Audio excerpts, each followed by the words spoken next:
I listen to music all the time. In the car, at home, sleeping, or while solving complex quadratic equations. However, there is one thing I constantly wonder about.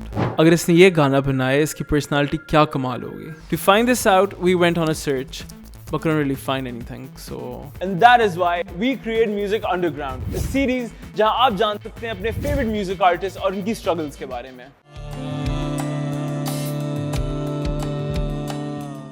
अपना थोड़ा interview अपने intro दें थोड़ा आपको नहीं पता और इस वक्त हम लोग आए हुए हैं F9 पार्क में. हमारा शो है इस्लामाबाद फन फेयर का और हम भी साउंड चेक करने लगे एंड बस अजान का वेट कर रहे हैं. ख़त्म हो तो हम लोग शुरू करते हैं.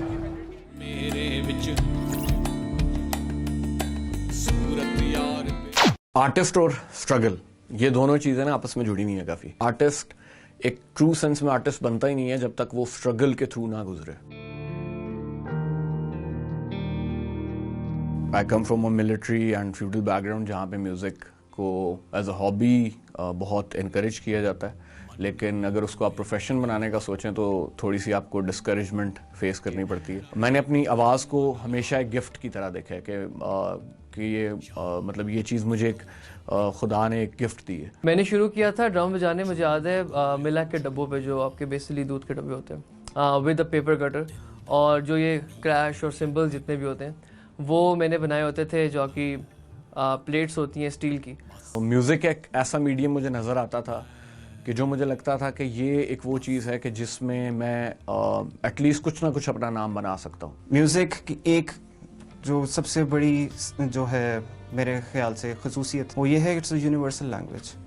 एक केवमैन को भी अगर कोई लैंग्वेज नहीं भी आती ना, वो म्यूज़िक को ज़रूर अंडरस्टैंड कर सकता है, वो उसको फील कर सकता है. जब मैं यूनिवर्सिटी में था उस वक्त I saw this band called RS. It was a banned from my own class. तब तक मुझे नहीं पता था गिटार क्या होता है, but I saw this guy and you know with he was holding the guitar and he looked really cool. मेरा बड़ा भाई एक्चुअली गिटार बजाता है और वो मुबीन भाई के साथ ही बजाता होता था पहले, उस वक्त जो उनका बैंड था. तो आई वुड से कि मेरी जो पहली एक इंस्पिरेशन थी, एक मेरे लिए रोल मॉडल था, वो मेरा बड़ा भाई था. मैं लास्ट 25 ईयर्स से अपने इस म्यूज़िक के प्रोफेशन में हूँ. सूफीज़म मेरे लिए एक वे ऑफ लाइफ है. आपको ये पहनना पड़ता है. आप सब कॉन्टिनेंट की हिस्ट्री पढ़ें, जितने सूफीज़ आए उन्होंने हिंदू और मुसलमान को दोस्त बनाने की बात की. बड़े बड़े नाम है, लेकिन उन सूफियों का नाम आज भी ज़िंदा है, उनकी पोइट्री आज भी ज़िंदा है, क्योंकि शायद उसके अंदर वो सेंस ऑफ पीस था जो इंसान ढूंढता है. इंसान ज़िंदगी में सारी ज़िंदगी पीस ढूंढता ढूंढता मर जाता है. मेरे लिए दोबारा से बहुत ब्लेसिंग है कि मैं इस तरह की म्यूज़िक में, जिसने मुझे सिर्फ म्यूज़िकली नहीं बल्कि मैं कहूँगा कि मेरे अपने अंदर की जो गलतियाँ थी ना, मैंने वो भी सुधारी. When I discovered Dhool and when I jammed with Dhool for the first time, I was playing in this same very jam room with the guys, but I was not here, but I was somewhere on the spiritual plane. इसमें एक मेरे सबसे पहले तो जो मेरे दिल की एक ऐसे जैसे तार जुड़ी सी हुई है, इसमें एक सुकून सा भी है सूफ़ी रॉक में. साथ दोस्त बच्चे सुनते थे, मैं उस तरह गाने बिल्कुल नहीं सुनता था, तो मैं थोड़ा एबनॉर्मल सा कंसिडर किया जाता था. तो टीचर्स ने कहा कि यार किसी फंक्शन पे आप हमें प्ले कर लें, ये कर लें. तो मुझे ना उस टाइम समझ नहीं आती थी कि मैं क्या बजाऊँ, क्योंकि मुझे वो आती नहीं थी चीज़ें जो लोग सुनते हैं. एक बैटल ऑफ द बैंड्स एक आया था, स्टार्ट हुआ था टीवी पे. वो मैंने दानियाल को आई जस्ट कॉल्ड हिम, मैंने कहा कि यस ना आ रहा है इवेंट, हमें उस पर जाना चाहिए. उस जगह पे जाके समझ आई थी कि यार जो आप इतना अर्सा सारे दो मारते हुए आए हो ना, वो उसका आपको कोई फ़ायदा नहीं मिला, क्योंकि आपने कुछ सही वाली चीज़ सीखी नहीं है. बैटल ऑफ बैंड से निकलने के बाद आई थिंक कि म्यूज़िक मेरे लिए शुरू हुआ. मतलब जब आप बैटल में उतरते हो ना, तब आपको पता लगता है कि आपका स्किल क्या है. मैं उस वक्त recently I just got married उस वक्त, and I had a daughter जो कि भी साल की भी नहीं शायद हुई थी. मैं इसमें अपनी डेफिनेटली वाइफ को बहुत क्रेडिट दूंगा कि उसने इतना समझ लिया था, क्योंकि सुबह 6 से लेकर रात 12 बजे तक आपके पास फ़ोन्स नहीं होते थे. बहुत सी चीज़ें ऐसी मेरी बेटी ने की होंगी जो कि मैंने उस वक्त मिस कर दी होंगी. अभी भी जो आर्टिस्ट, फेलो आर्टिस्ट या बैंड्स जो मुझे सरवाइव करते नज़र आ रहे हैं, वो वही हैं जो लाइव म्यूज़िक कर रहे हैं. मोरक्को में, इंडिया में, चाइना में, इन 3 डिफरेंट मुल्कों में अपार्ट फ्रॉम पाकिस्तान में परफॉर्म कर चुका हूँ. And even though apart from India, even though जो कि लैंग्वेजेस वो हमारी अंडरस्टैंड नहीं करते थे, लेकिन क्राउड जो है वो हमारे साथ ज़रूर जेल इन कर जाता था. Personally, me in real life and me on a stage is a different person.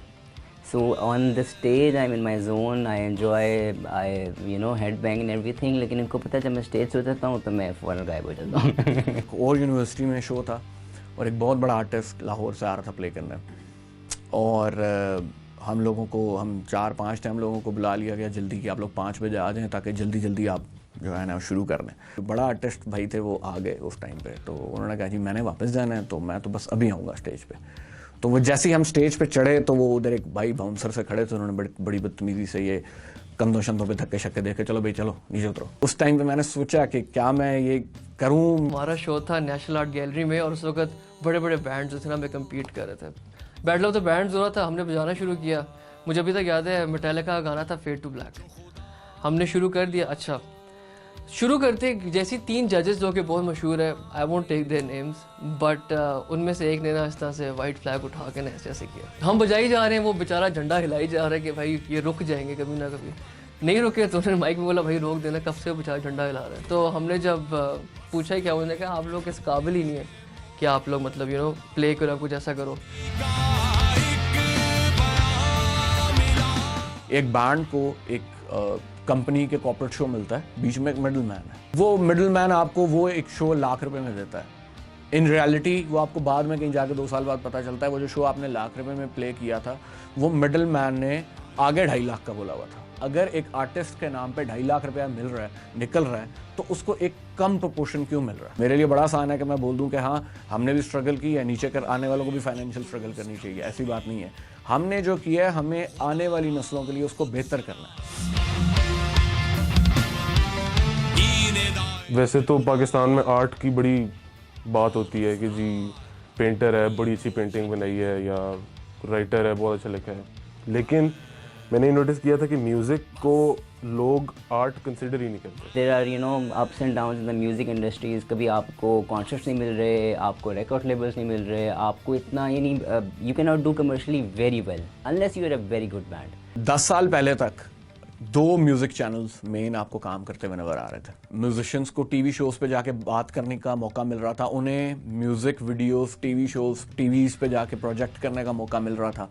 एक ग्रुप 5 चैनल्स चला रहा है, उनमें से एक म्यूजिक चैनल था, तो उसने उस म्यूजिक चैनल को बंद किया फॉर वट एवर रीजंस, और उसने उसको एक न्यूज़ चैनल बना दिया. म्यूजिशियंस की एक कम्युनिटी बननी चाहिए थी जो इस चीज़ पे क्वेश्चन करे कि ये म्यूज़िक चैनल बंद क्यों हो रहा है. पाकिस्तान में जो चीज़ डिफरेंट है वो ये है कि mostly majority people they do enjoy music. अब जब वो एक सरफेस पे वो उस चीज़ को एंजॉय कर रहे होते हैं, क्योंकि most of the people they believe that religion में ये चीज़ अलाउड नहीं है. शान पाकिस्तान एक अवार्ड शो होता है जो कि इस दफ़ा डिजिटली हुआ था बिकॉज ऑफ कोरोना. उसमें हम लोग बेस्ट रॉक सॉन्ग कलंदर के लिए नॉमिनेट हुए थे अलॉन्ग साइड स्ट्रिंग्स एंड रोजन. सो वो हमारे लिए वैसे बहुत बड़ी अचीवमेंट थी कि एक पिंडी का बैंड, उनको एक दिन मेल आती है रात को, मुझे याद है सुबह 3 बजे आई थी, मैं दाना को कॉल की थी, मैंने कहा भाई मेल आई हुई. पहले तो हम यकीन नहीं आया, हमें लगा कि मजाक कर हमारे साथ, इतनी लंबी मेल लिखी हुई. पूरा पाकिस्तान तकरीबन हमारे बैंड ने प्ले किया है पिछले 2-3 सालों में, और आई एम कॉन्फिडेंट कि कुछ अरसे में या कुछ टाइम में हम लोग एटलीस्ट एक अपने जॉनरा के अंदर एक यूनिक आइडेंटिटी बन चुके होंगे.